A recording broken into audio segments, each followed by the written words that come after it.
Yep, bam, we got you. We got you. All that right. was it. All right. That was the one. That was the one. All right. But no, real quick, for those who do not know, this right here, this is John Cooley. Some of you might have, y'all might have saw me talk about John's work. I think just a couple of days ago. I think I talked about it during the. I believe it was during the Storm Earth's Mightiest Mutant number 2 video. But no, John is a talented brother who is in my neck of the woods.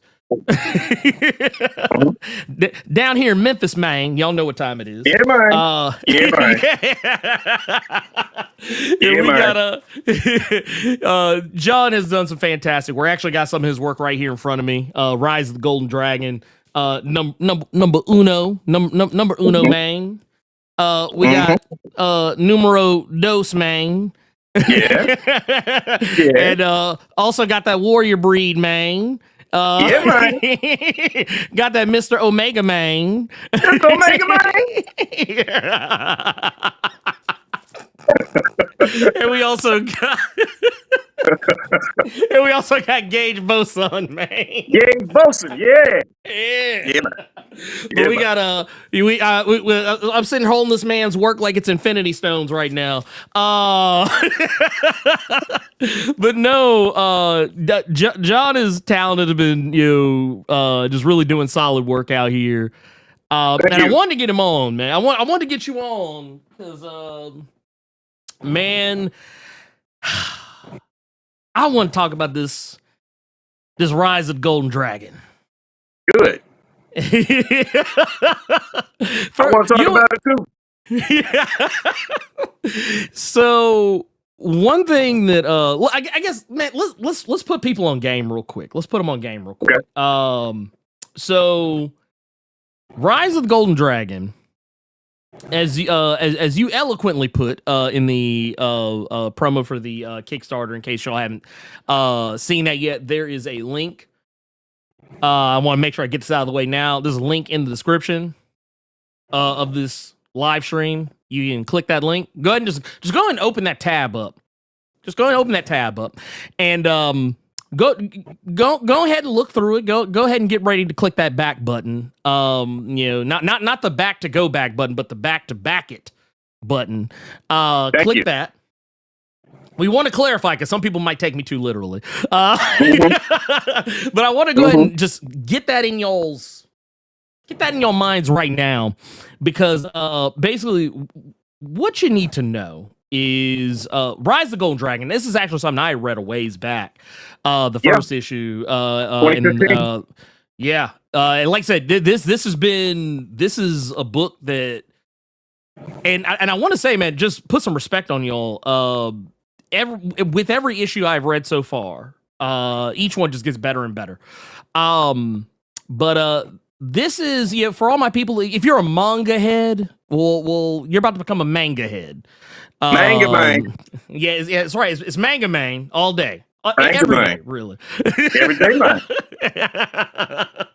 But when you did Rise of the Golden Dragon, can you put the people on game? Oh yeah. About how you came up with the idea for this. Okay, so I contacted Sony first, and it was going to be the 30th anniversary for The Last Dragon. And I told them one of the greatest things you all can do is come up with a comic book, an anniversary comic book, and just updating it or making the story a little bit different, just making it more timely. And it's about time because you got a built-in audience. You got 2 generations of fans. So it's time to do that. And they received me warmly and said, hey, let's hear a few ideas. So without spoiling everything, I just gave them a quick idea, synopsis of what I wanted to do and who I wanted to do the art and how I could do it completely just with their blessing. And they was like, that's a great idea. We'll get back with you. And maybe it was 2 days later is when they got back with me and said, yeah, we're going to do it ourselves. And of course, they did not. Yeah, I'm about to say we still sitting here like, Mm-hmm. Yeah, Yeah, they I didn't ain't do seen it. no, I ain't seen no Last Dragon, man. No. So the rights of the story went back to the original screenwriter. And Mhm. I contacted him, and he was like, "Yeah, I've got like 6 or 7 um, omnibuses, omnibuses of story ready for this, and I'm gonna knock it out myself. I'm gonna do all these graphic novels." And we haven't seen that either.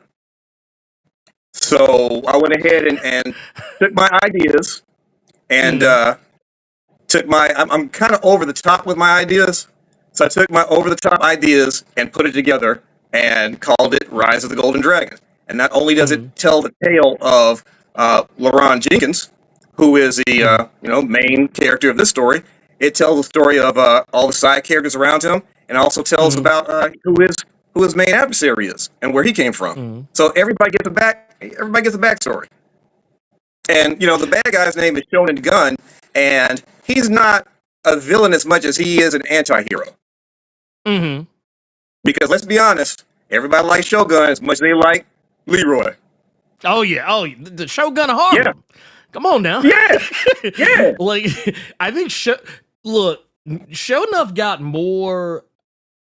I think Shonuff actually gets more like play than Bruce Leroy. Like I think more people like I think yeah, don't get me wrong, he's main character and everything, and like you're supposed to root for him, he's a protagonist, but like I feel like more people talk about Shonuff than they do Bruce Leroy when it comes. He has so much personality. He was so over the top. How can you not love him? He was a jerk. I mean, how can you, yeah, well, how can you not love him? Well, it's the way that he was presented. It was like, yeah, he's a bad guy, but he's also funny. Like, he's funny. Like that like he's Shonuff is one of those dudes that if you knew him, like if you were cool with him, like he gonna be cool with you, but he don't give a damn about nobody else. Right. Like you'd be like, man, look, you just got to get to know him, man. I know, man. He a little out here. I know he talking about kissing Converse and shit, but look, man, you just kiss him one time, man. Look, you good. You good. All you gotta do is do a little like. He ain't ask you to tongue that shit. He just said, give you a little like, done. You good. Man, look, I just kissed him one time, man. He ain't messed with me since. But you know what? The one time Leroy tried to do it, he kicked him right in the face. I mean, I ain't gonna hold you though. Jerk, like, man. I ain't gonna hold you. I'd be like, see, you catching bullets with your teeth, but you ain't catch that foot. You ain't catch that foot.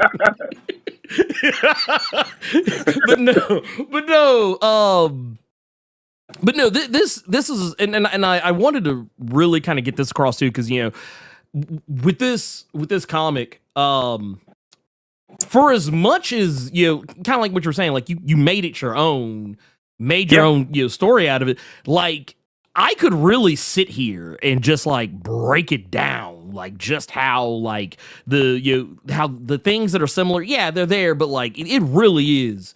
It really is his own story, like even down to the main character LaRon. Like he's not Bruce Leroy. Like he's a very like he's a martial arts prodigy and all that stuff. But like his personality is very different from Bruce Leroy. Like he's like Bruce Leroy. He a cornball. I mean, let's go ahead and just say. I mean, he a cornball. He gets it together later, but I mean, it's like he's a goof. But LaRon ain't that. like LaRon's cool. Like he can be goofy, but like he's very confident. When he's got that business, he's very confident. Yes, he's like when I was reading it, especially in the first issue where we're really going to spend some time, with LaRon as he's fighting the bad guys and whatnot. He's like, oh yeah, man. He's like, he getting in there. He throwing good hands. Got good defense. And he's analyzing everybody's like tactics and everything, all while like kind of slick hitting him with the Spider-Man banter. Like he was kind of slick getting on the bad guy's nerves. He's disrespectful. Yeah, he's disrespectful. He is absolutely that. Yeah, he's a line stepper. He's a habitual line stepper. Yes, he is. Yes, he is.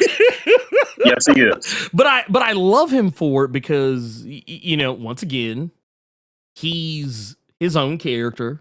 He's not trying to be anybody. And he's cool. He looks cool. Which speaking of, got the B-boy outfit. Cool. He's got the whole B-boy outfit and whole B-boy style from the late 80s. And I did that on purpose. There's a whole 80s style in it, but it's still, you can tell it's still set in the current age. But there's still the design, even from the cell phones and technology, it still looks dated, but it still looks grounded in the now. Yeah. He's absolutely a B-boy from the 80s. Oh, yeah, no, 100%. Dude.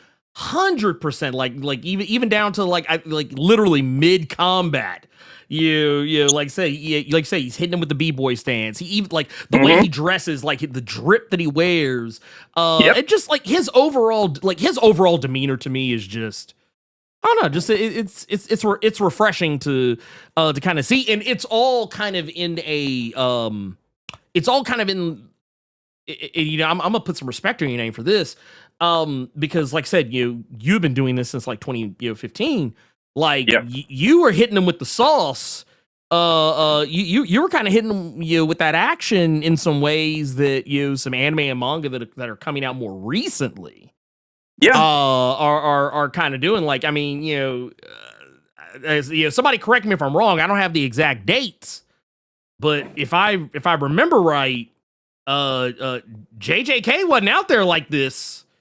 No, not at all. When Rise of the Gold Dragon was not popping. So I mean, like because I was actually sitting down with it and I was like, you know what? I was like, yeah, it's got like the some of the shonen manga like isms in it, but like once again, it's kind of doing its own thing. But also at the same time, like it's got some of that. It's got a little bit of that, a little bit of that Yu Yu Hakusho, a little bit of that Bleach, a little bit of that Naruto in it. But like it's still coming at it from like a very when you read it, you know exactly what what this is supposed to be without it having to be the thing.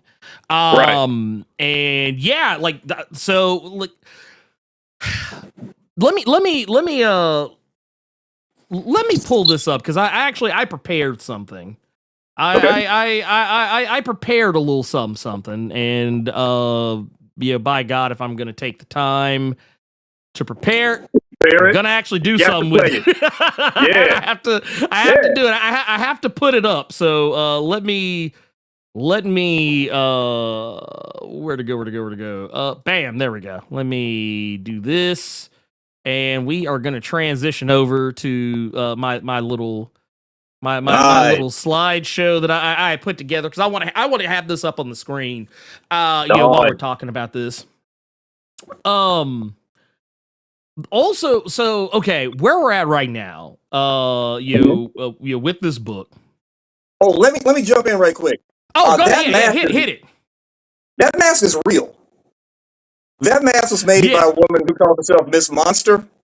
And I asked her before I drew this if I could use that mask for my character. And she was like, yeah, do whatever you want to do. So a few years later, I contacted her and said, hey, can I get this made? And she was like, who are you? And I was like, I'm the guy who you said could use the mask. And she was like, look, man, that was a lot of years and a lot of weed ago. So look, I didn't got good and smoked out since then, man. You have to give me some. You have to give me some clarity.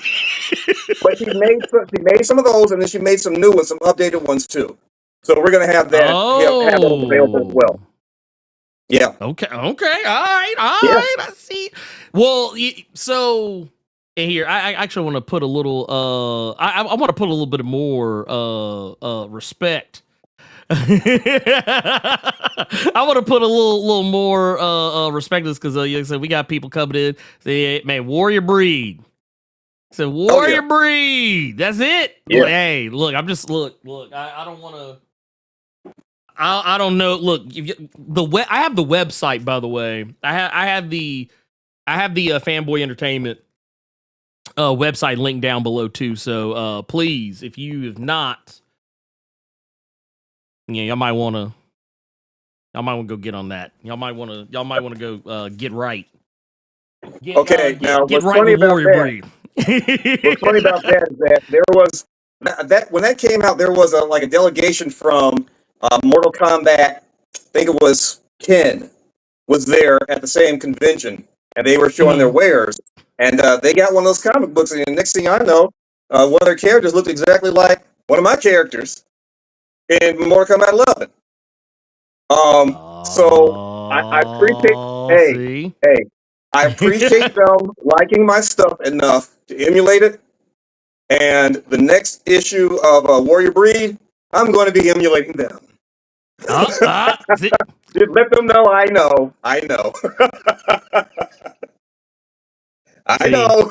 See, we look, you knew what time it was. You knew what time it was. Mm-hmm. But no, like I'll just say this. The Quinn said she still got some. Talk about the mask. Yeah, we still got some. I still got some. See, so look, y'all know what y'all got to do, man. I'm just saying. Yeah, I'm just saying. Anything, hey, we are in 2026. Anything that you want, we can get it. There you go. I like that energy. I like that energy. And while I have it up here, because we were talking about LeBron, but I think I do want to kind of talk a little bit about Shonen Gun. Like you said, earlier, he's not really so much the villain as he is, kind of more of like an anti-hero, like or really just like an antagonist. Like this is a bad man. This is a bad dude. He's nightmares. Like as much as he is, I guess, kind of supposed to be like the show enough of this story. He's also a way more serious character who is, I think, even more threatening. As much as he is different in terms of overall attitude, like this guy is he a problem. Yeah, he's a whole problem. And he don't care. Like he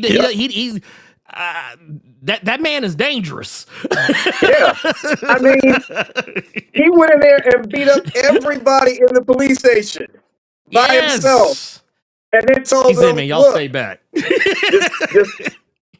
Just stay out my way, and I'll make sure crime goes down in Harlem." Mm-hmm.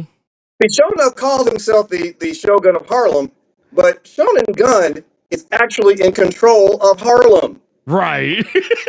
It's a boast on Shonuff's part. Like it's more of a boast. But like here, it's like, no, this dude, because it's not just that, he's connected. He's mobbed up. He's not he's not just some dude walking around saying he's bad. Like he has receipts. Like this, the man's has receipts for how bad he is. He's like, you forget Ken Shamrock. Shonen is the world's most dangerous man. Right. Yep.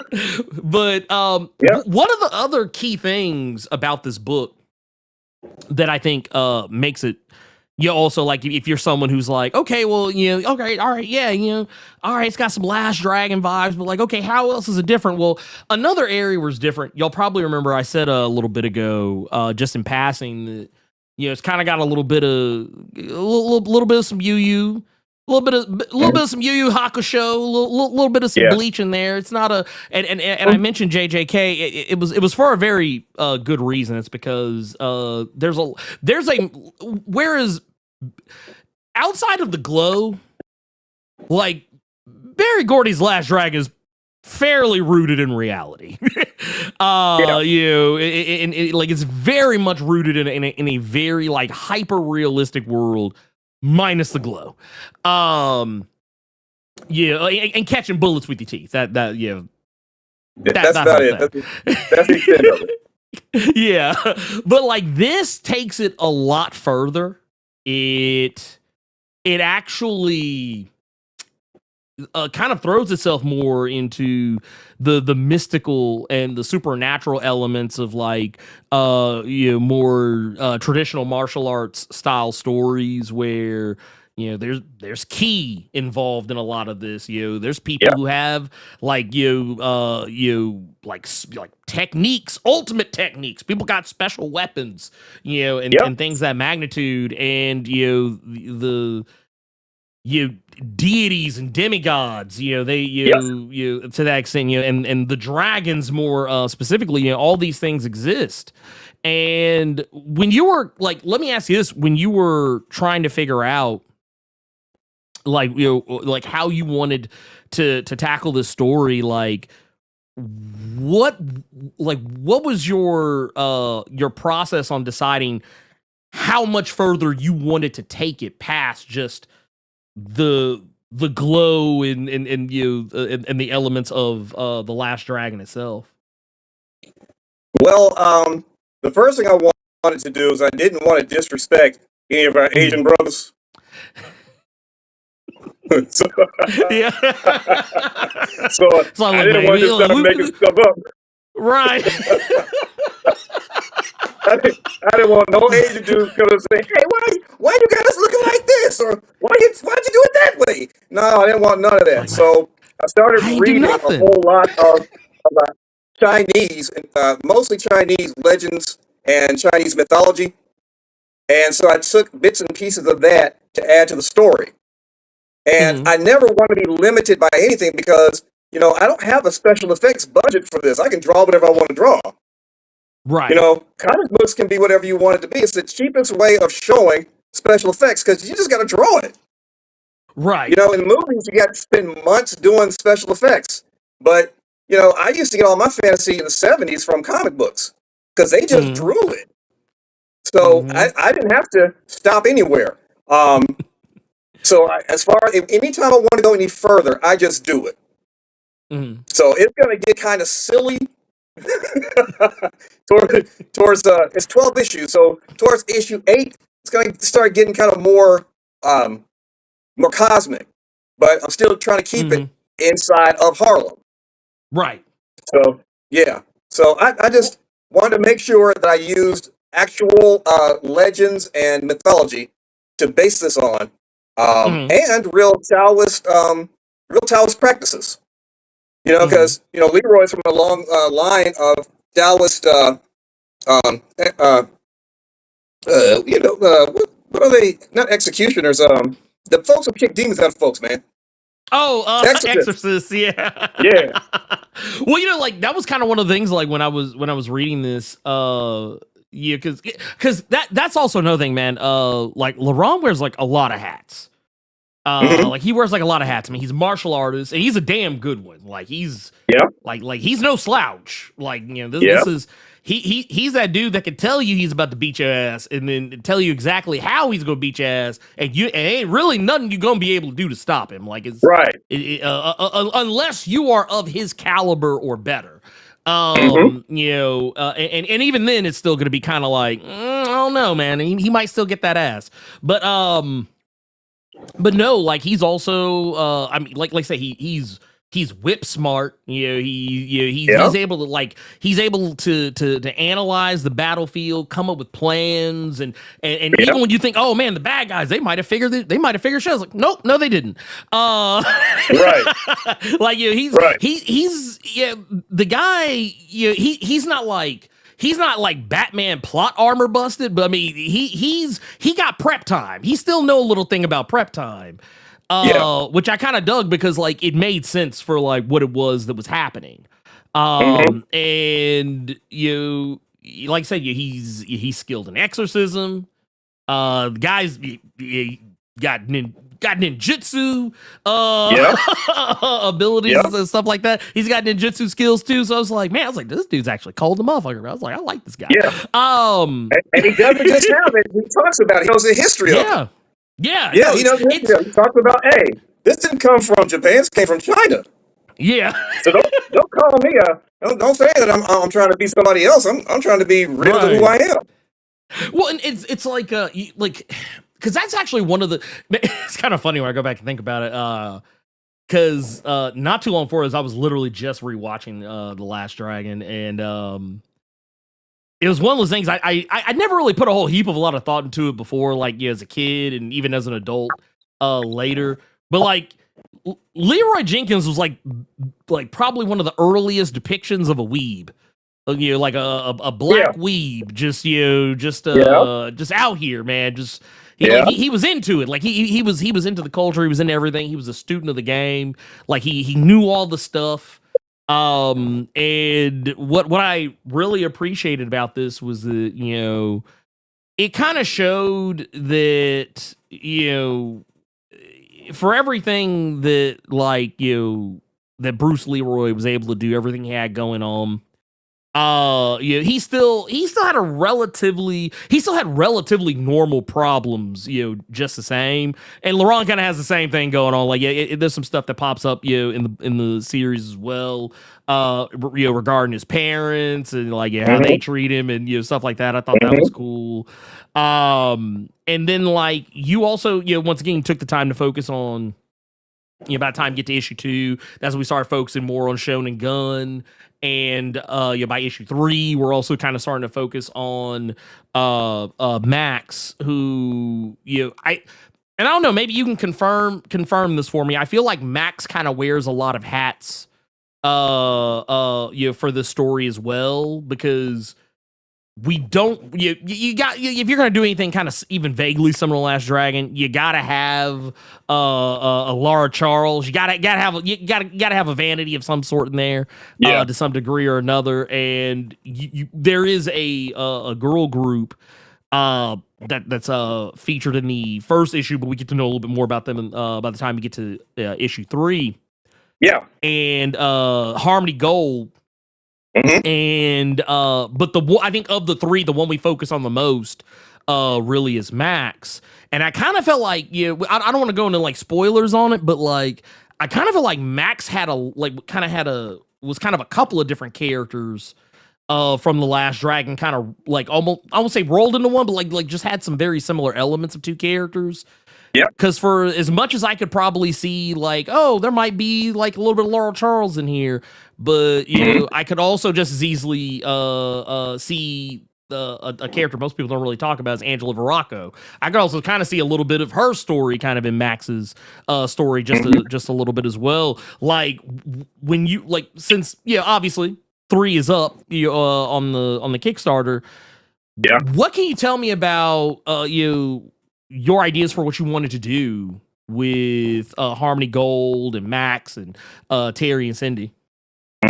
Okay, so first of all, they're named after my girl group that I thought I was gonna marry.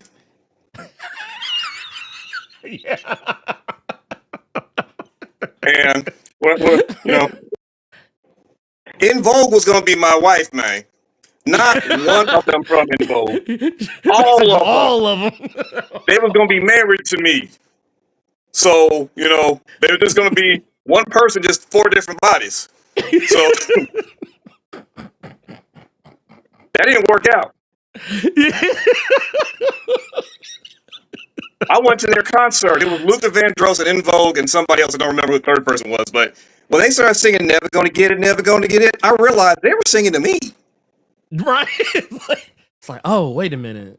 They were singing to me. I was like, wait a minute. I'm not giving none of these. So there's an instance in Harmony, in the first issue, Harmony Gold is singing the song. They get to a verse like that, and the guy in the audience is like, hey, they talking about me. It's like, wait a minute, I thought I could be the one. Right. The one for all of you. Right. So, yeah. So they're named after In Vogue. But Max's story is a real story that happened that I was told about from a third party who's in the music industry. Yeah, that actually happened.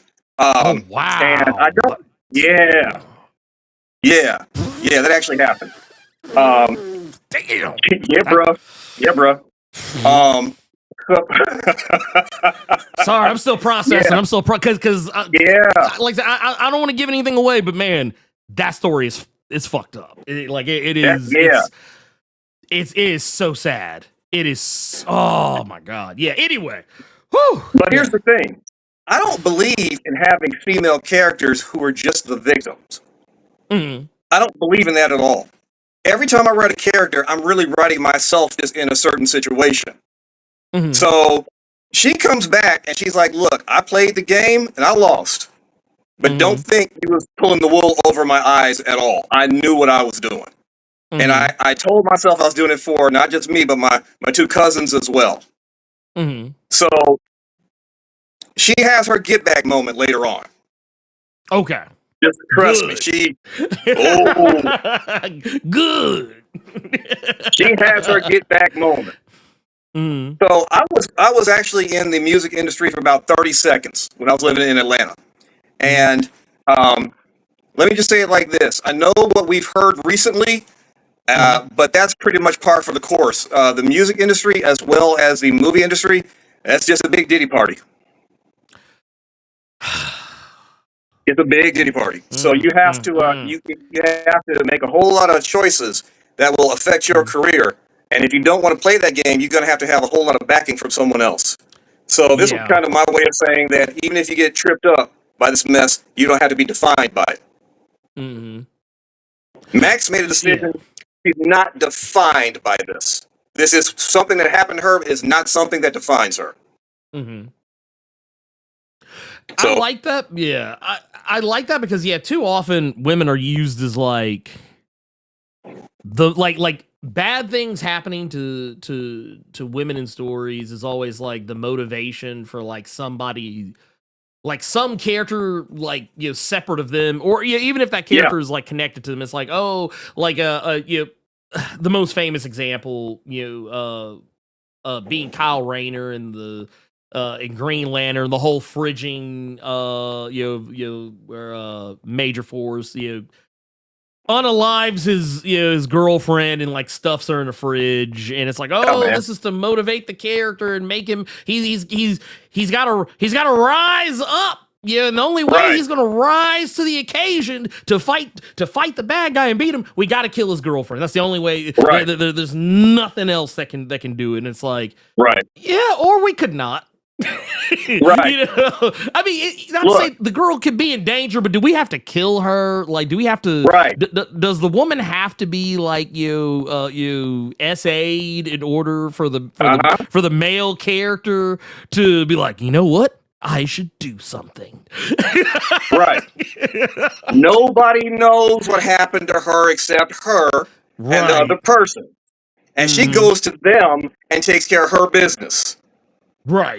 So, which to me, I think that's the best. Because that's also kind of the other thing, too, is like, I love that there's not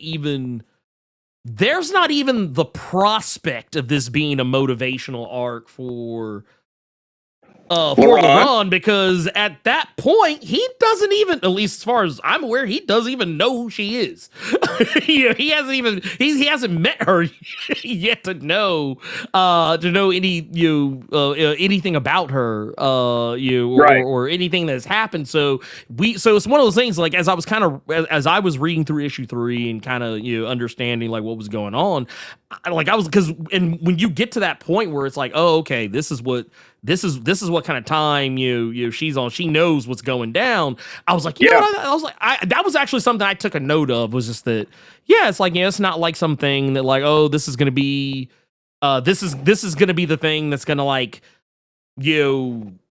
define her, for the rest of the time that I'm, getting to know her, as a character. Like, it's, she's, like it kind of reminds me a bit of, A Better Way, that not the TV show, but the comic The Boys the way the boys handled the character Starlight. It was like, oh, well, you know, my introduction to this character is her getting put in a really terrible position, and it pretty much just kind of follows her for the rest of the book. Like not in a good way at all. And it's like he was like, nope, we're not doing that. And I was like, I really dug that. How many of us have had a really, really bad day, especially if people have seen it and thought that we never live it down? You can live it down. Yeah. You're not defined by one period in your life. You're not stopped by one period in your life. And if anybody else tries to put you in a box from one period in your life, screw them. Yeah. You don't need them. Yeah. Nah. Well, it's a really silly way to kind of like look at the totality of a person. You know, like it's like, look, it's like, I get it. You know, it's if people repeatedly screw up, fine. You know? If people if people repeatedly step on the rake, it's like, okay, look, I got a different kind of energy for that shit. But like, yeah, if it's just like the one thing, and it's like, and also how that thing is responded to, it's like, yeah, I'm like, look, it's not really it's not really that deep, is even though I hate that phrase, but like, it's not as deep in that moment as a lot of people want to make it out to be. Right. Hey, let me tell you something, Ernie. Let me tell you something. There are things that embarrass me or that I remember that are embarrassing. Nobody else remembers it. Yeah. I'm the only person who remembers that. Same. Right. No one else remembers what happened to me in the third grade. They had their moments themselves. They were dealing with their own stuff. Oh no, it's a even in like, you know, even in high school, like even like, you know, after high school, even in like my 20s, my early 30s, like there's things that like I look back on, I'm like, ugh. Right. Nobody else remembers that, Ernie. Ernie, nobody else remember that. No. It's like, and further proof, I've talked to the people that were around when those things happened, and they're just like, oh. That's why I said it. They don't remember. I've talked to them about it. Well, it's because I think, and you know what it is? It's a common thing that happens, I think, with people that I think a lot don't recognize actually happens, is that just because you know something doesn't mean everyone else does. So like you know you maybe made a mistake or messed up or did something embarrassing. But everybody else around you, like it's because you know, I never got terribly far with this. But I used to do music. I used to be in a band, and I remember there were times when we would perform in front of an audience, and we would make mistakes. I would make mistakes. I would fuck up a line, and I used to get really in my head about it. But then I would remember, like, we're nobody. Nobody know the lyrics. Nobody know. Don't know. Matter of fact, don't nobody know the lyrics unless I tell you what the lyrics are. So like, or nobody knows that, like, oh, at this part we were actually supposed to go into a bridge and then go. Like nobody knows. Nobody knows that we were off time for that one little spot or whatever. The reality is that we. Like, and you know, it's why I always tell people perception is 9/10 of reality, and like that goes both ways. But like, what you see, I mean, that's your reality. That's all you know. But the thing is, that doesn't mean it's that way for somebody else. Right? Yeah, everybody else doesn't know. Yeah. Right. So we need to cut ourselves some slack. Yes. Like it's and you know, this is something I actually kind of wanted to roll back to, because I actually saw we had I saw we had some super chats. I want to pull up here just real quick. We got here.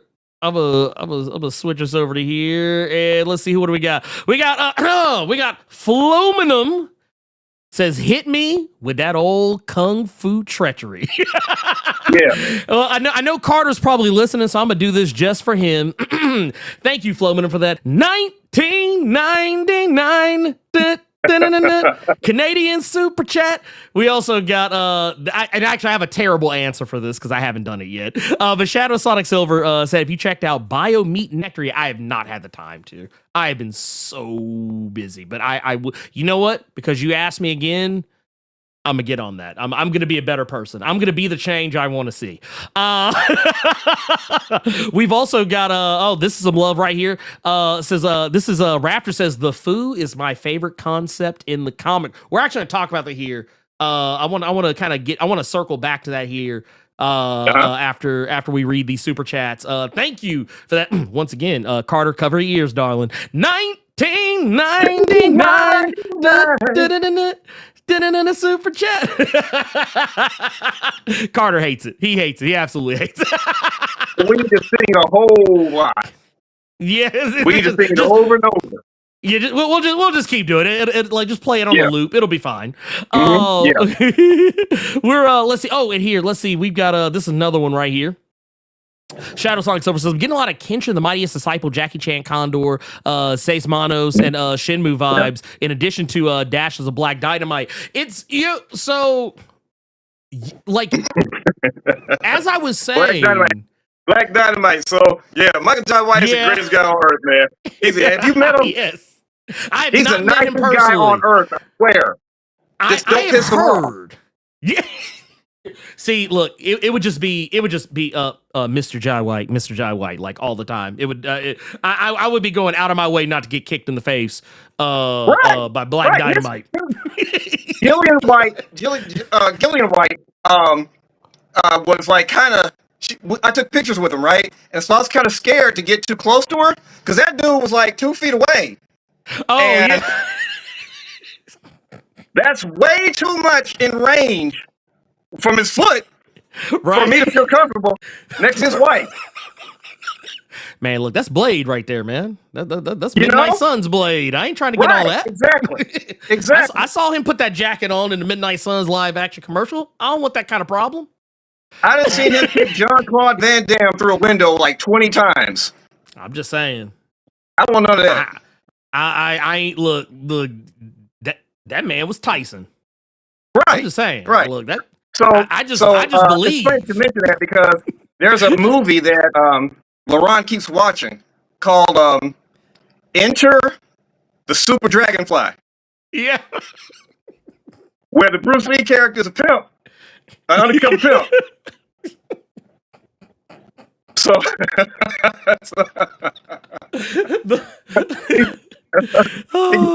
he goes undercover to break up some pimp stuff. So we're gonna actually do a short story of that. Oh, Enter the Super Dragonfly is coming. Yes. Yep. Okay, yeah. I'm gonna need that. I'm really gonna need. Well, it's really cool because you're kind of speaking on the Black Dynamite thing. That is something I do actually kind of appreciate about this is for the most part the story of the book is pretty damn serious, but like the tone of it does leave a lot of space for some really some really interesting moments. Like one of the ones that really kind of stuck out to me, and I don't want to give too much away on it, but is with the Sifu. Because that's one of the things that always kind of rubbed me the wrong way in the Last Dragon. I still got some smoke for the master. For the sensei in the Last Dragon, because I'm going to tell you now, he wasn't shit. Motherfucker was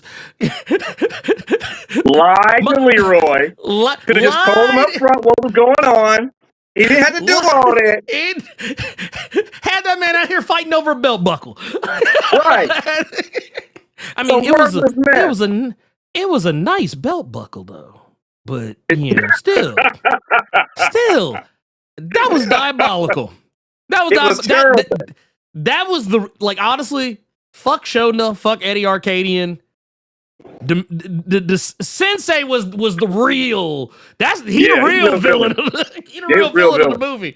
But I actually appreciated that you gave Sifu a more interesting reason. A more interesting reason to be MIA. Like it was one of those where I was like, because I was like, look, man, Sensei ain't shit because he trying to go to Atlantic City. Yeah, he trying to. Yeah, man, don't tell me you trying to see your family. I know you going down there to gamble. I know what time it is. Right. Don't lie to me. Don't lie to your mama. Don't lie to me. I know what you do. Right. I've seen you. I see how you move. But no, I actually appreciate the Sifu had a very much more interesting and plausible reason. And I'm tired of Asian guys not being presented as being full people. Right, like they're only allowed to know math and martial arts, and be ninjas. That's it. That's all they're allowed. Right. They can't have a full life. They can't be attractive people involved in grown-up stuff. They can't do it. So, yeah, I wasn't trying to be that guy making them do, putting them in that box. Like I said, every character every character in the story is me. And I love me. Like that. I love me. Well, hey, let's get serious. Whenever you see pictures of Captain America, especially when he doesn't have his mask on, he's beautiful. He looks like something that stepped out of a fashion magazine, face-wise. Whenever they draw Blade, he's always howling. He's always baring his teeth. He always looks animalistic because those writers don't care about Blade. They don't love Blade. That's fair. That is fair. They don't love him, so they're going to make him look like an animal every time they draw him. If I did Blade, he might have some waves. He might have a cool motorcycle jacket or something. He might have a life. Blade, right. Well, it's kind of funny you say that too, because that's something I think kind of gets lost on a lot of people. When you talk about when you're talking about your black superheroes versus like how they're handled versus how their white counterparts are handled. And you can really even kind of loop in other minorities into this as well. But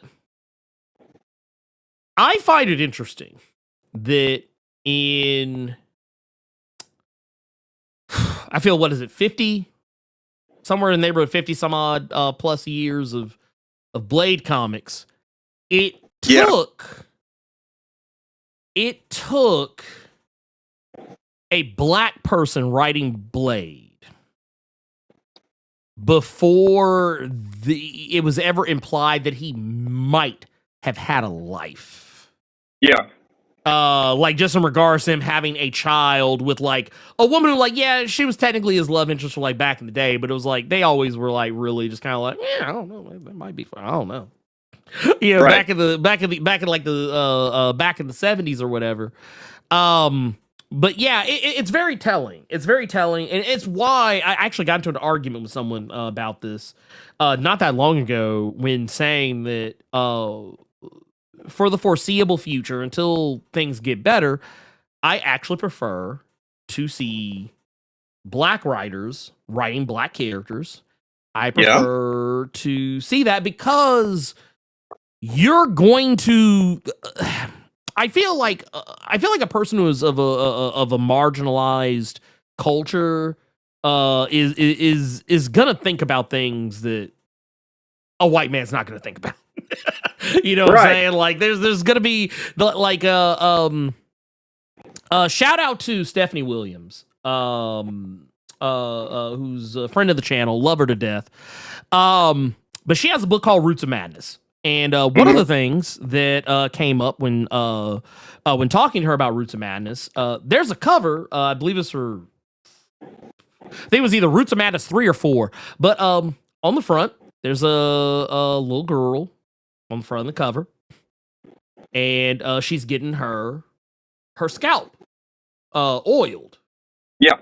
And I was like, if a white person was writing this book, this cover would never happen. No, that would never happen. That cover would never, ever see the light of day. Not because they wouldn't want you to see it. They would never have thought. Well, there's two things. Make it a thing. They wouldn't know about it, Right. And if they knew about it, they wouldn't understand why it would be important to put that on the cover. Exactly. It's like, how is it important to the story? How does this affect the story? Well, it settles this character firmly in our culture, and it reaches back to a scene that everybody knows, except y'all, because this ain't something y'all do. But I've had it done to me. I've had my scalp, greased. I got the dreads in now for this movie that we're doing, but we might talk about that for 30 seconds later on. Okay. But, so my scalp needs to be, oiled ever so often. So everybody knows that scene. In fact, it's going to be one of those in the end of this movie that we're shooting, because when you're greasing your children's scalp, that's love. Yes. And when you're greasing your significant other's scalp, that's love too, but that's intimate. Yes. Yes. A woman greasing your skull, your scalp, your girlfriend, that's intimacy without sex. Yes. Well, I think people, like, once again, it just kind of goes to show that, we all have unique experiences for a reason.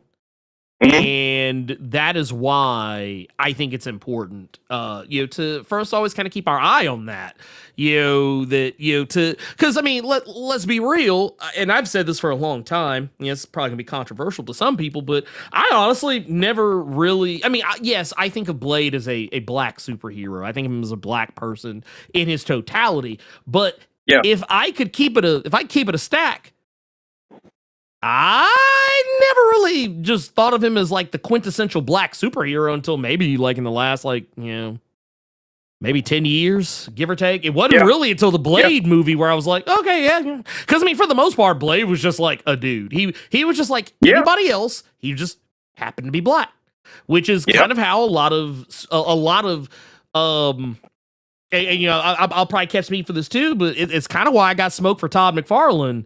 And Spawn, because for the most part, Spawn, he's black, but he's a black man through a white man's lens. For the most part. So he didn't really take on any more blackisms until much later, when other writers came along and would tackle him. So, and let me show you how crazy it is. As long as he wasn't stereotypically black, I was like, fine. Like that, but that's the best I could expect. That's the most I could ask for. Just don't make them high-five and shuck it into you. Just don't do them like that. You jive turkeys. Right. But that's the bar. That's what I always find so weird about it. It's like, look, man, if y'all gonna do this, man, at least be respectful. Right. Or just don't be disrespectful. You don't even have to be respectful. Just don't be disrespectful. Right. But no, and also I almost forgot about this part too. A little bit of Shaman King. Man, that's a throwback. I haven't thought about Shaman King in a minute. Jesus Christ.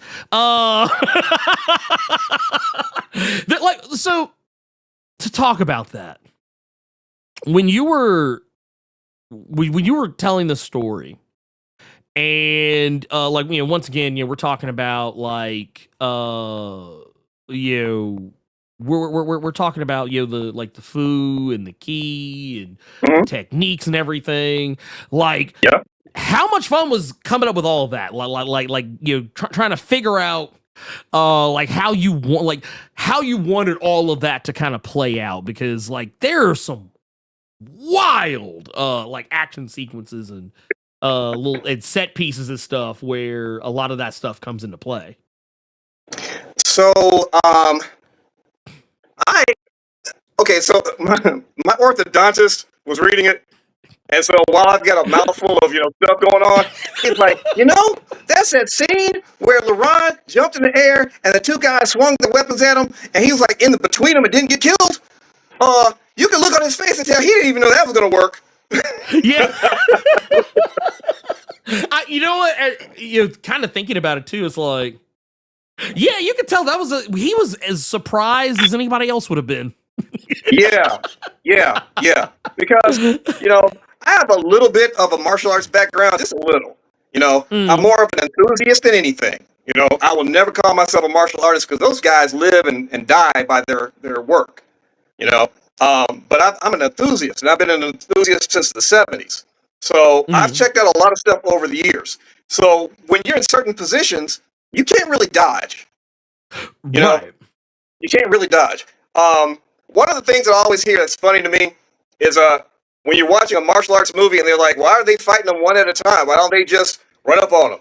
Well, you get in each other's way. Yeah. And if you got bladed weapons, you don't want to get in each other's way.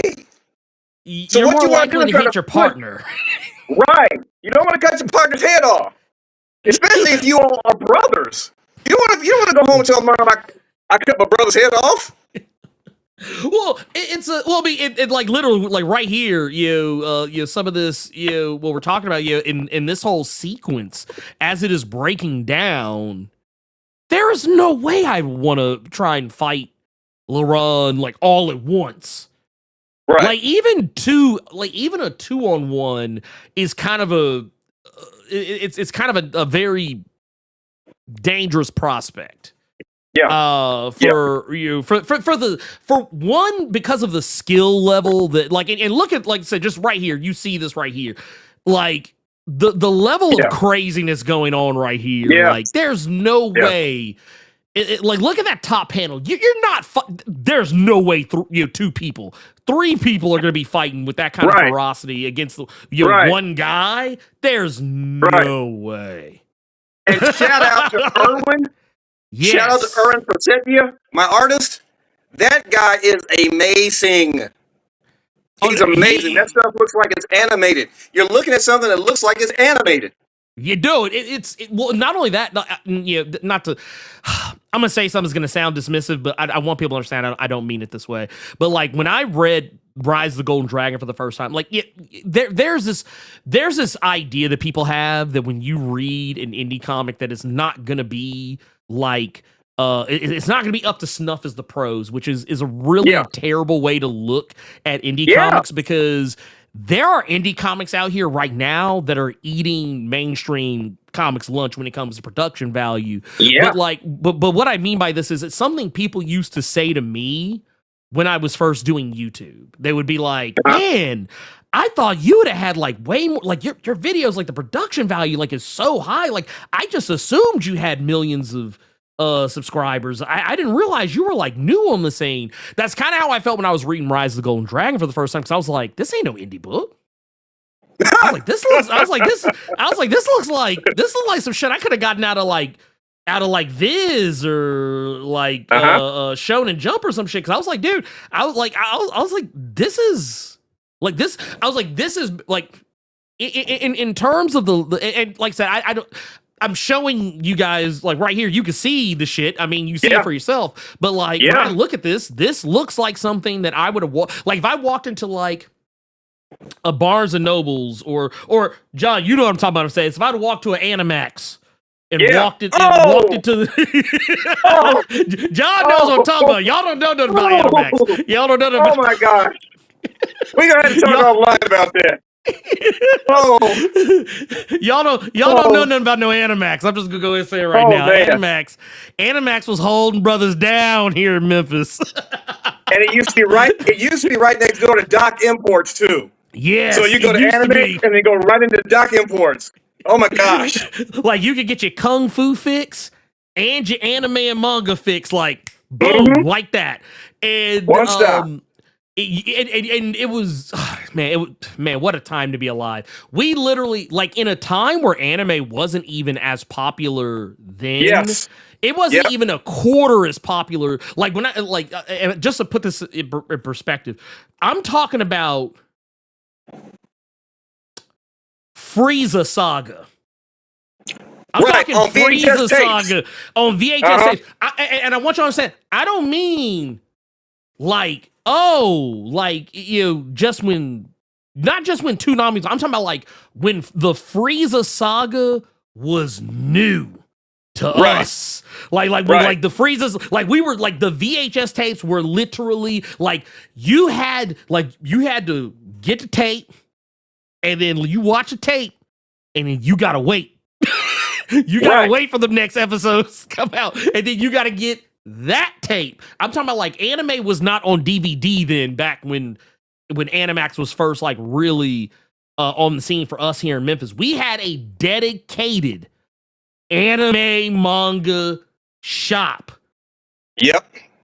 Like, it was crazy, dude. Man, dude, that's like I said, y'all don't know nothing about that. Y'all, like, I know some of y'all from Memphis, y'all might know, but anybody who didn't, if you didn't live in Memphis at any point like that time, you don't know what we're talking about. You don't know nothing about that. Yeah. But no, like, that's why I was saying, like, when I read this for the first time, I was like, this looks like some shit. If I would have walked into an Animax or a Barnes and Noble and just picked off some random manga off the shelf, was like, ooh, let me see what this is all about. I would have just assumed, like, honestly, had no one told me it was an indie book, I just would have assumed that it was this is pro shit right here. So yeah, no, I do want to give Erwin his flowers on that, because that like I said, it like, honestly, like, the whole time I was like, man, this is good. This is damn good. Peep that. Look. Yeah. And the thing is, it's like, the action, the way the usage of like speed lines and screen tones, halftones, stuff like that. I was like, man, it was cold, the motherfucker. I ain't gonna hold you. So yeah, man, you gotta, we gotta put some respect on Erwin. I'm sorry, just there's no way we're not gonna. But Erwin is amazing, and he's fast, man. Jeez. If I give him a breakdown of what I want it to look like, or the dynamic that it needs to have, he might turn it around in a couple of hours and ask me what he needs to change. And I'm like, did you go backwards in time? Did you get this before I gave it to you? Wait, not Erwin out here having like access to fucking genjutsus and secret techniques and shit. Right. Like, a motherfucker just hits with the done. It's done. There you go. He's using domain magic and doing this stuff, man. Right. Wait.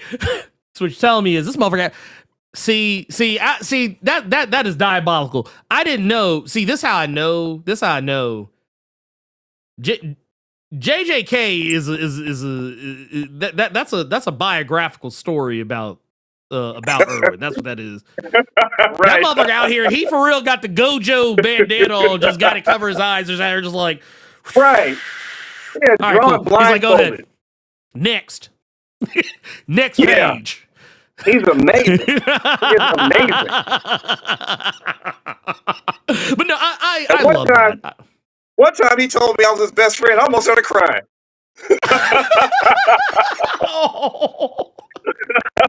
I mean, you know what, man? Look, I'm not even gonna bullshit you. I was actually sitting here the other day when you had sent me the PDF for issue 3, and I was going back through and just reading it, and I once again, because like I said, I already had the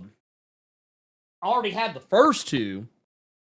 So I went back and I read these. So I was like, okay, let me go back through, get myself refreshed, and then I'm gonna read this 3 real quick.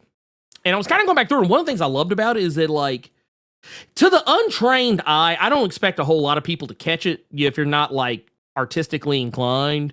But, like, even I was kind of, like, marveling at how, as good as he was on issue 1, I started recognizing, just because I was reading them in succession, I was like, oh, wow, he's gotten even better by 2. And now, like, he's even more better by 3. Okay. And I'm like, well, it's like, okay. I was like, okay. Erwin. I was like, you out here, okay. Keep this. We've done art all the way up to issue 7. Issues 1, 2, and 3 are coming out or are out. 4, 5, 6, and 7 are in the can. And this man has gotten... He's already good, but it's amazing. It's amazing. If you just like art, like when I first started buying comic books, it's because it was pretty to me and it was exciting. The art is what grabbed me. Yeah. It's art that grabbed me when I was a kid. I wanted to draw. So the stories came later. So stories are important now to me too. But it was the art that grabbed me in. So if it doesn't have good art, I can't put that out. I mean, that's fair. No, I mean that's hella fair. If you look at this book, I don't want you to be able to tell that it is any different. It's on the same level as anything else that's considered to be professional out there. Or I wouldn't put it out. Right. Well, I mean, it makes like I need people to understand that, like, you know, you have to be the you have to put love and energy into your product, because if you don't, nobody else is. You know, you have to show up for the same energy you want other people to show up your work. You have to show up with that shit first, and if you do, people are gonna resonate. And I think it says a lot.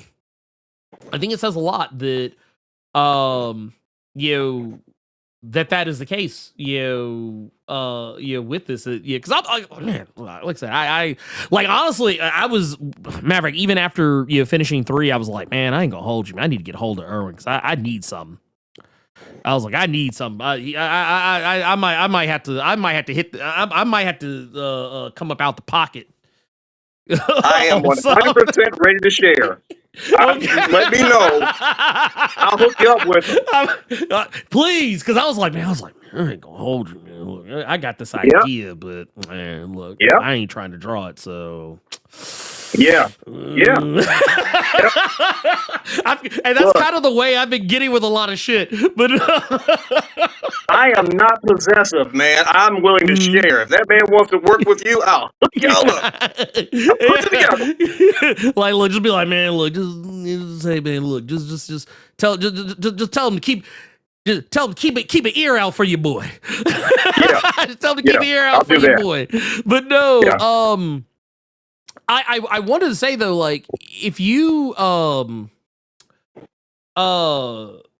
you kind of looking at what you've been kind of putting together for this Kickstarter, and that's kind of why I really want to touch on this particular aspect of it, because I think this is something that it's the type of stuff I really like to see with different indie books that I back. And I often tell people that if you're gonna be in this, if you're gonna be in this comics game, and really want to get with indie comics, I always say, like, these are the types of books that I like to get behind. But man, you did something that I thought was crazy, and I'm kind of mad at myself because I really want it. I really want to have it, and I'm desperately fighting the urge. Y'all have no idea how bad I'm fighting the urge to do this. But man, I'm looking at that jacket. Yeah, man. I was looking at that jacket. I was like, because I'm not gonna hold you. When I was watching the Kickstarter video, I was like, that jacket looked cold in the motherfucker, man. I wonder where he got that jacket. And then I started thinking, I was like, wait a minute, that jacket looked familiar. Hold on, I hadn't seen that jacket. No, this man didn't. No, this man didn't just make. Oh, okay, all right. Oh, and he got the jacket on the Kickstarter. Oh, okay. All right. Shout out to my manager, Chris Parker. He said, "Boss, let me show you this." And he showed it to me. I was like, "Oh, we're on a starter jacket. That's a starter jacket with a decrease on it to match it. Is that is insane." And here, I just real quick, I just want to. I want to. Here, I want to pull. I want to just take a moment. I just want to take a moment to kind of show what it is that I'm kind of talking about here. I'm gonna let's see how do we want to do this? Let's do it like this. Here we go. I have my ways. Let's do this, and I am going to share some media. That's what I'm gonna do because I'm smart. Look at how Zom gets ripped up and stuff. Look at how Oh wait, where'd he go? No, come back. Wait, come back, John. Come back. Oh, there he is. Here, wait. Here we go. Wait, where'd he? Oh, yeah, give me Udo. There we go. Can we get him in? Can I get him back in? Here, let me do this. And see if we can get John back in here. Somehow I don't know if it was something. I think I might have clicked something. Maybe possibly I might have clicked something. But here, let's crop this a little bit because we don't need all that extra. We don't need all that extra space. Oh, wait a minute. Why is it doing that? Okay. Yeah.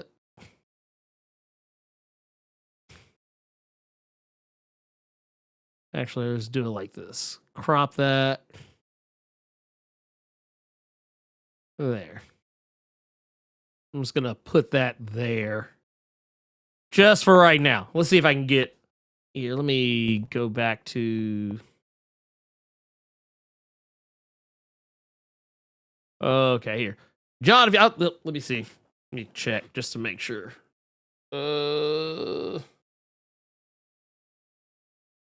Okay. But yeah, just for right now, I'll just say this. If you see this... Here, well, I'll pull this up just so y'all can see it. So... This jacket is on the Kickstarter. This jacket is on the this jacket right here is... Say, get back here, man. We tried to get him back. We were trying to get him back in here. Let's see. Let's see. But no, this jacket, you can get this jacket on the Kickstarter. Just FYI, in case anyone was wondering. It can be scooped up on the Kickstarter. And here, I'm gonna pull this up just so you guys can kind of see. I want to pull up the there we go. This is the Kickstarter page right here. And like I said, while we wait for John to get back, what I want to impress upon everybody is here. I'm gonna take that down just for like right now.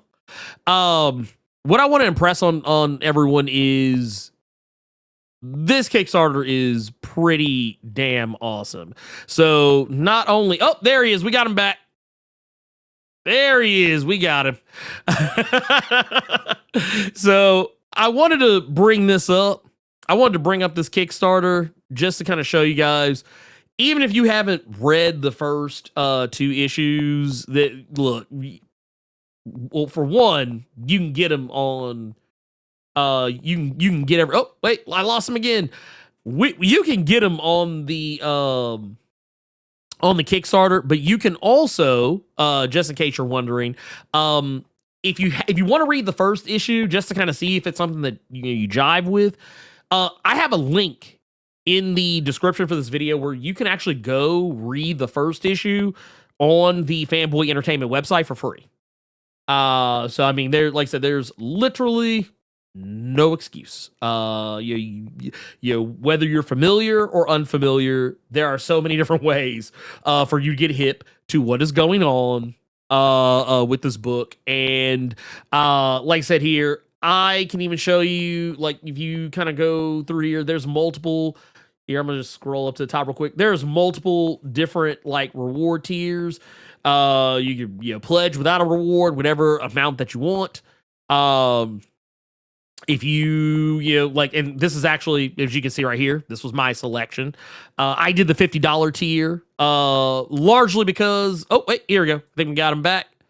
There he is. All right, there we go. I think we got him. Can you hear me, John? Oh wait, no, I lost him again. No, but you can basically, like I said, I already have the first two, so I just went with the villain punch tier. Right here, just get the physical copy of 3. And you also get the other tiers too.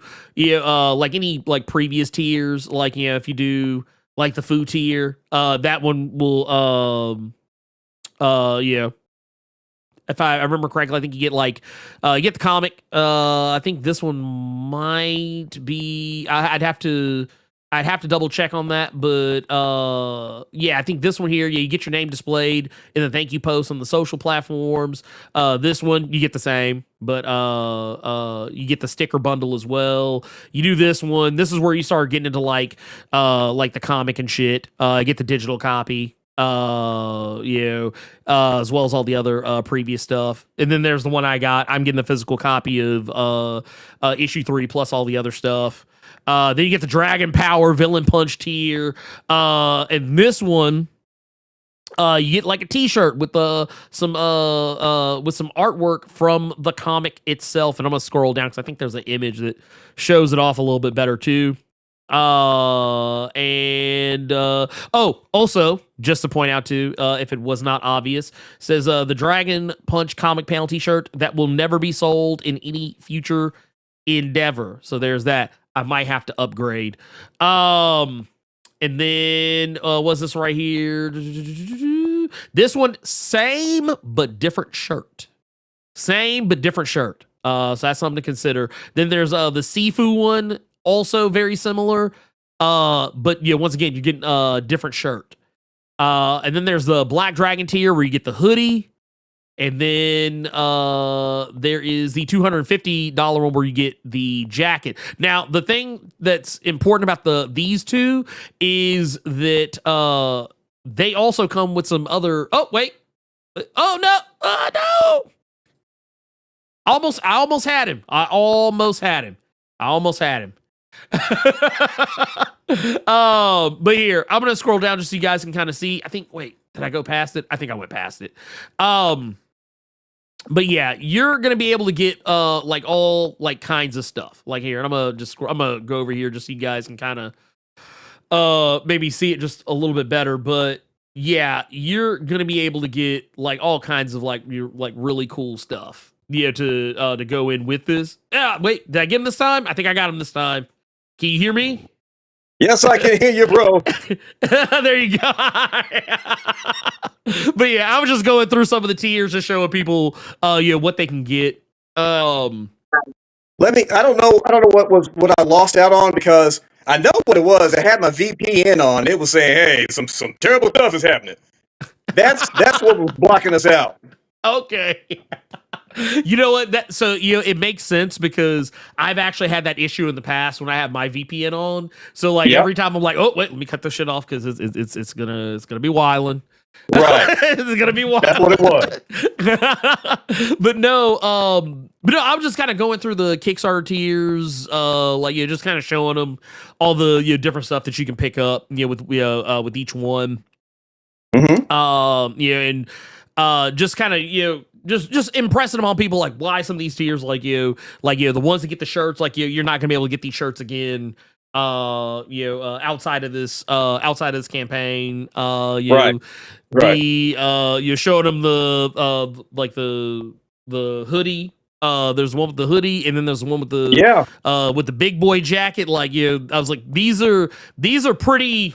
These are pretty these pretty big ones, man. This is, like I said, if you want to get on these, you need to get on these because especially for if you want the jacket, like I said, because that one's in a very limited supply. So make sure if that's what you want, but listen, make sure you get that. If y'all get these tiers, you will get your stuff. I know for a fact that a lot of people who do Kickstarters, you don't get your rewards and you don't get your product. I know that. So we wanted to make sure we had everything up front so that when it's time for you to get it, you're gonna get it. If for some reason we run out and then we have people who come back later on and want some, we'll remake them. We're gonna get you taken care of. That's just the bottom line. So, and then I know that there are some folks who do Kickstarters and they live off the money that they get for the Kickstarter. And that's fine, but you still need to make the product and put it out there. I don't want you waiting a year to get your stuff. I don't want you waiting 2 years to get your stuff. So once you order these, when we make our goals, these books are printed. Bottom line. Bottom line, they're out there. We're going to get you taken care of within the next 2 to 3 weeks after the drive is over with. You're going to get your stuff. You might get it faster than that, but you're going to get your stuff.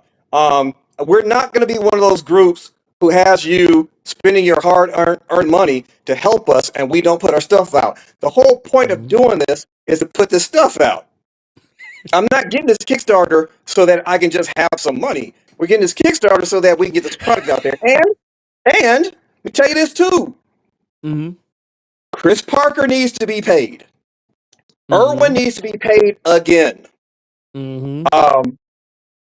A lot of you all don't know, but we've been talking and negotiating to bring Legends Press under Fanboy's umbrella.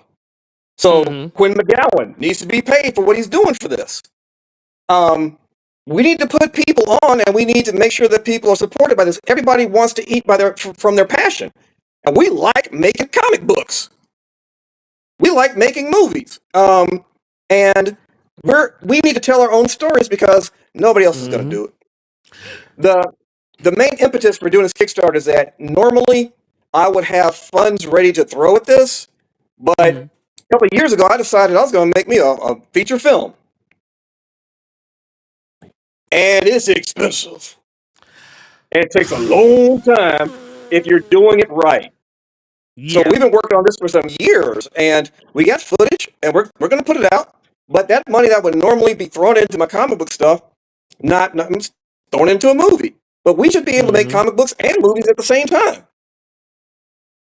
And we're not going to, just because you're black doesn't mean that you have to support this. Right. If it's not your cup of tea, I understand. But let me give you this from the other perspective, too. If we don't support our stuff, nobody else will. And we can't keep putting out this stuff if we're not able to make a profit off of it. We have to be able to support what we're doing.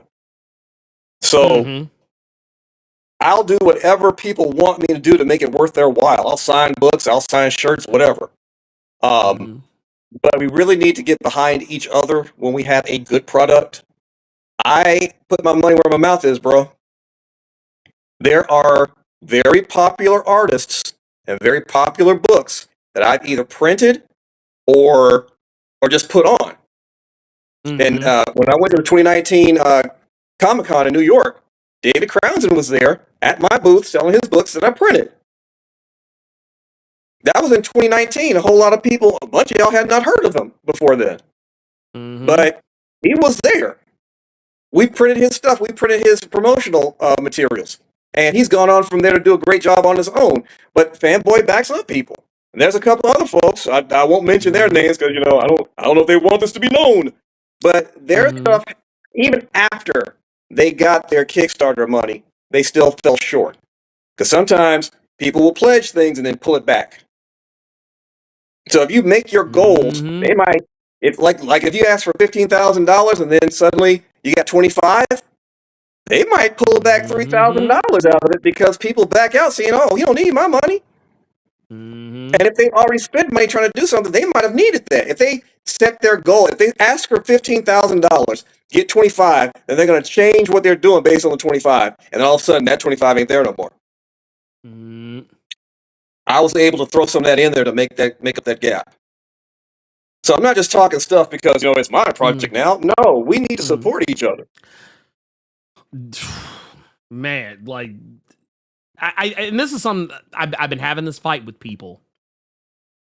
I've been having this fight with people for a good long while, but it's kind of ramped up in recent weeks and months.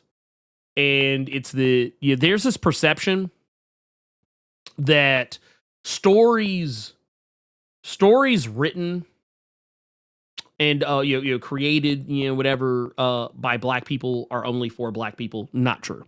Right. Mm-hmm. Just like how every white superhero, white center story, obviously, Black people love their fair share of white centered stories, because honestly, for the longest time, that's all there was for a long time. Right. But anything can be for anyone. I look at it this way. If you're looking, if you're right now, you're sitting here, you're looking at what we're talking about. You're looking at Rise of the Golden Dragon. You're thinking about whether or not you want to go in. Let me make things real simple. You don't have to think about this as is it going to be okay for me to like it? Because I don't know if it's going to be for me. Here's the thing. Let me ask you this: do you like anime? All right. Do you like manga? Manga, all right. Specifically, because like I said, we don't make this ain't no manga. This is manga right here. So, this manga. And do you like do you like Yu Yu Hakusho? Mm-hmm. Do you like Bleach? Do you like Naruto? Dragon Ball Z, Jujutsu Kaisen? Do you just let me ask this. Let's take all that bullshit out of the equation. Do you just like good stories? I mean, I think that's really the most important part here. Do you like a good story? Well, guess what? Rise of the Golden Dragon is going to meet that criteria, I think. Thank you, Ernie. Anytime. Yeah, I like to see good stories succeed. I like to see people who give a shit about their art succeed. Right. And like I said, I'm not going to call any names. I'm going to be kind,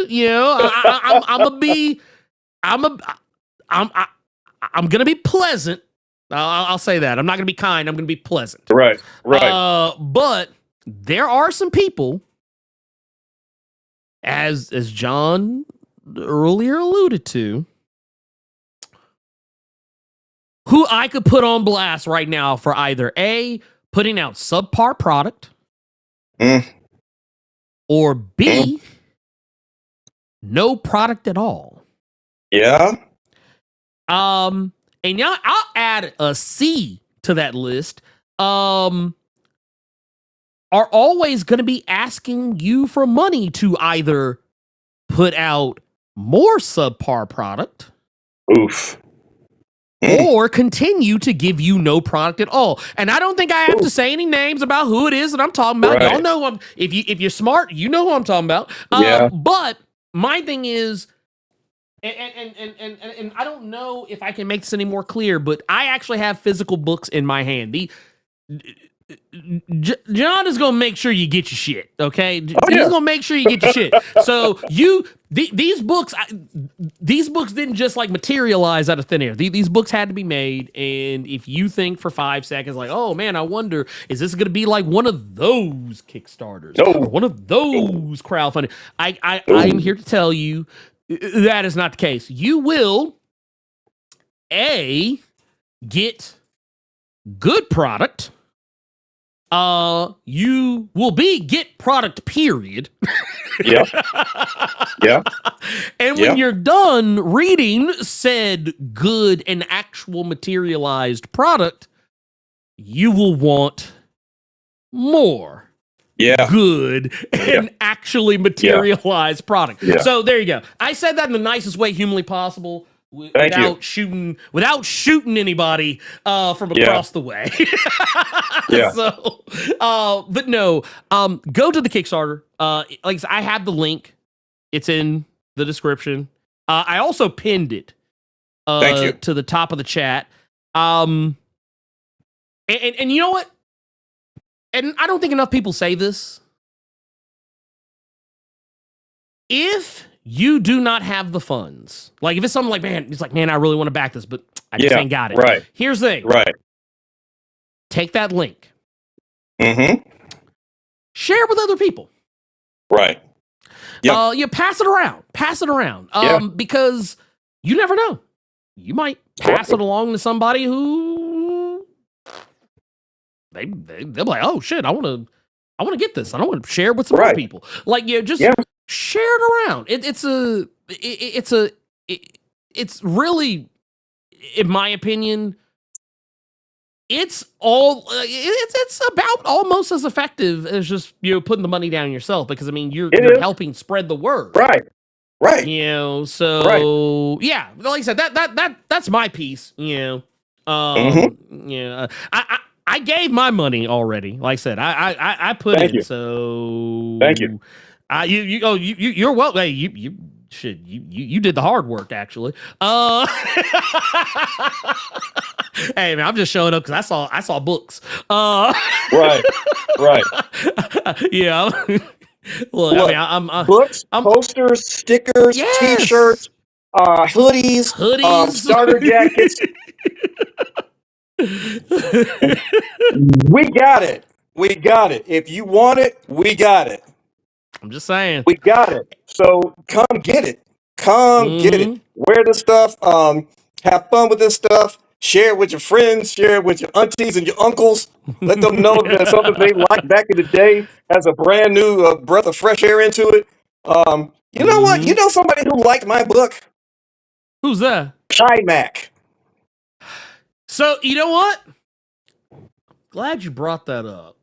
Yeah. Because that I think, and just in case, because you know what? I'm going to pretend that people don't know shit. Mm-hmm. If you're sitting here and if you're thinking to yourself, well, who the fuck is Ty Mac? Well, why? It's like, oh, just in case, because every now and again, you get one motherfuckers that just don't be, they just don't know. I guess they don't know. But they should know. But for whatever reason, I'm gonna pretend. Yeah. I'm gonna pretend. We're gonna play less pretend. We're gonna pretend those people here don't know who Ty Mac is. If you don't, we about to put you on game. Ty Mac is Bruce Leroy Green. That is Bruce Leroy Green. Kicking bullets with his teeth. The last dragon. Yeah. So, if this got the seal of approval, yes, sir. Which I don't know how many people get on websites like TV Tropes, but they have this thing. What was it called? Like the approval of God, or the approval of St. Paul, or the approval of this, or whatever. That's basically what that is. That is basically the approval of God, there. That Bruce Leroy Green saw Rise of the Golden Dragon and thought, "Yeah, I fucks with this." Yeah. I went to go talk to him about it, and I was warned, don't go talk to him. He's a jerk. And I was like, I still gotta go talk to him. That's Bruce Leroy. I don't care if he's a jerk. I gotta go talk to him.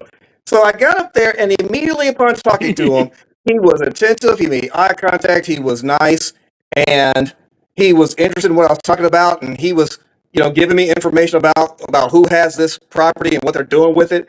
All of that was, after I'd already made the book, but he was, verifying everything that I knew. So I knew he was real about it. So we got to take a picture, and I don't know who asked it. Someone said, "Who's the master?" And I was about to say, I was waiting for him to say, "I am." That man said, "We are." See, right there. See, look at that shit. Look at that. I'm almost tearing up right now. Bruh, I'm just saying, dude. That to me is cool as fuck. So, like I said, we are. Look, see, I was trying to be pleasant. CE, I was trying to be pleasant, but you gonna make me. I have to show this now. See, now you're gonna make me show this shit. All right, I ain't going nowhere this time. So we only a 10-year wait, man. We ain't even got to school yet. How are we gonna get the comic? Right. We ain't even got to school yet. How are we gonna get the comic book? But no, it's look, man. As far as I'm concerned, you know, this is a very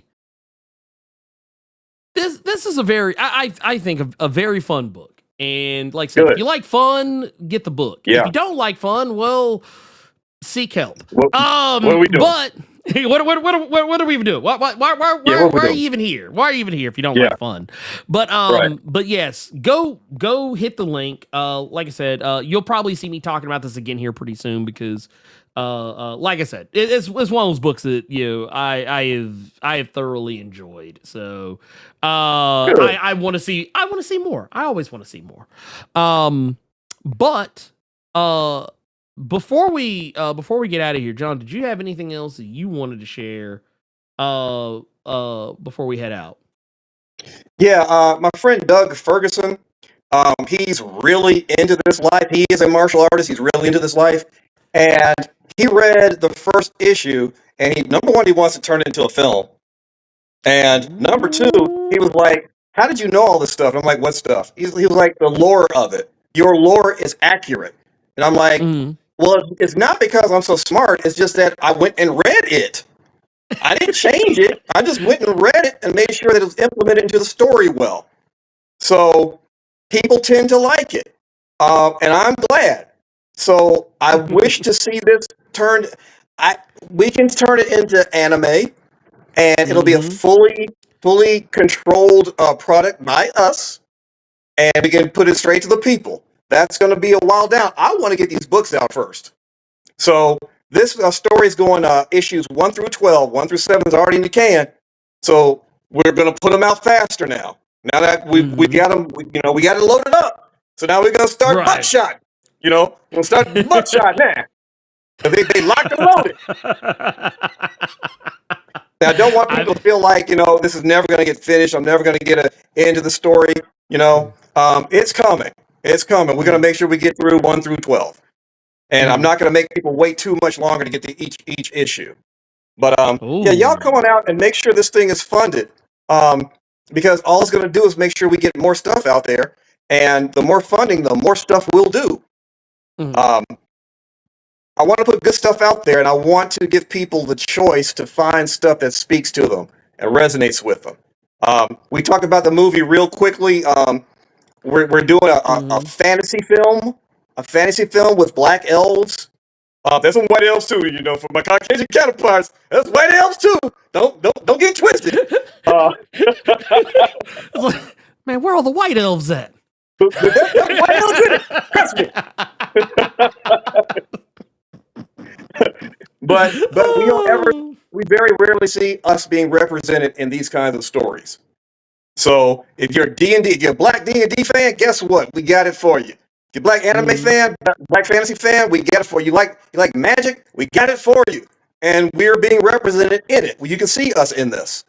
So if you want to see what you want to see with representation, let's support each other. Like I said, man, look, and it's that simple. Yeah, let's just support each simple. Some folks can fail their way up. We can't fail our way. We ain't one mistake. We get blacklisted. Look, I don't know who needs to hear this, but look. Some of y'all might have heard this before. I know it was told to me when I was a kid and still gets told to me today that we have to try twice as hard. And it is true. It is true. It is true. We have to be twice as good to be considered mediocre. Yeah. And I think I think it's safe to say that you're not just helping. You're not just helping by making a creation possible. You're also helping in terms of increasing the visibility of that thing, and ensuring that there is a possibility for more, for that thing to go on, and to make sure that the people that are putting in the hard work to do this stuff, they're getting their due as well. So, like I said, there's a lot of I can think of. I could probably rail off like 20 more good reasons why, but I'll leave you with those. And like I said, go back the thing. Go do it right now. And I promise you, whether you're a fan of the Last Dragon, or whether you're a fan of anime, whether you're a fan of like fantasy, you're a fan of ninjas, you're a fan of like just quirky you protagonists who just whatever it is that you like, I promise you can find it in there. There's lots of really cool stories.